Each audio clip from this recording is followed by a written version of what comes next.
Hi, my name is Kim Evans, and I'm CEO of Effect Hope. At this time of year, people and organizations around the world come together to celebrate World Leprosy Day. And there's a lot to celebrate. There's actually a cure for leprosy. And thanks to Canadians like you, over the years, millions of people affected by leprosy have received the cure and care they needed to thrive. And still, every day, hundreds of people receive a leprosy diagnosis. That's why we continue to promise to support people and communities affected by neglected tropical diseases like leprosy, to find hope, healing, and restoration. And I want to let you know that leprosy, a disease that caused so much fear in the Bible, is still around today. Sadly, due to the COVID-19 pandemic across the world, health workers have faced barriers in terms of screening and diagnosing leprosy. We know that there are many thousands of people who are currently undiagnosed. The impact of this will be devastating. A late diagnosis could mean life-limiting disabilities and discrimination. Right now, I want to share with you a brief story of two young girls with leprosy who were diagnosed too late.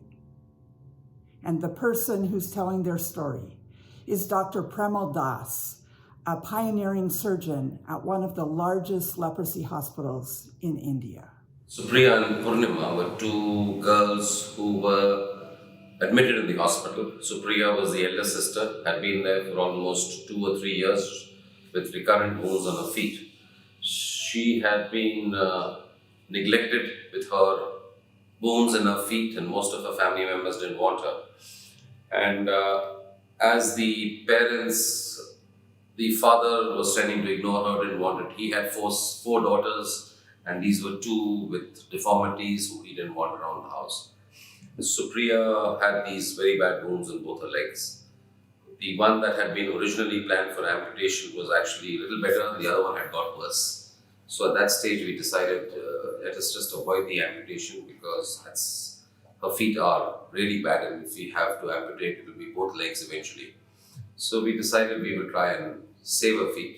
It took a lot of effort. It took almost 1.5 years of admission, antibiotics, dressings, putting in specialized splints, putting in plasters to try and save her leg. And we were successful. We were able to save her foot. The other girl was Purnima, who was a much younger, mischievous 14-year-old teenager who really was not too aware of the problems that she has. She spent most of her time fighting with her sister in the hospital, so we had to keep them, well, a little apart, but not too far apart, so they would meet each other but not be next door to each other. But she was a very sweet, bright, cheerful girl. In about 6 months, the whole process of both her feet had been operated. She was able to walk without any support or splints, and she was doing quite well. At that stage, it was decided that now, since they both healed, they should go home.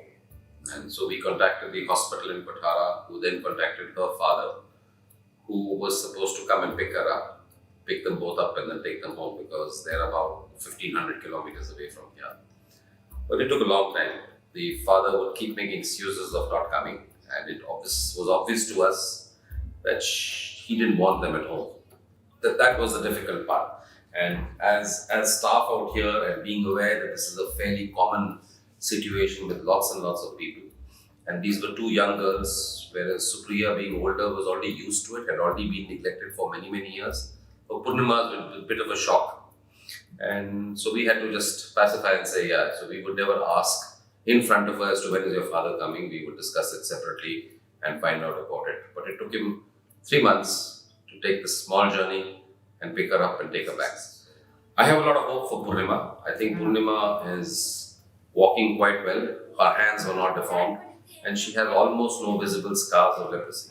It just takes a few years for her to get her confidence back, but then she's only about 15 years old now, and I think by the time she's 20 and getting married, things will be much, much better. She would have gone to college. She is going to. So school and then college, so yes, she will do much better. If Supriya had been diagnosed early and had started treatment early, Yes, I think her ulcers would have been, she would never have gone to a stage where she's gone to now. So it's just neglect and lack of awareness. Now you know a little bit about what it's like to face leprosy and what it's like to face the devastation of a late leprosy diagnosis. Leprosy is not just a disease we read about in the Bible. It's alive and it's affecting people across the world today. Thank you for your time and for your attention. Today, you can provide the early diagnosis and treatment for people affected by leprosy, like Pormima and Supira.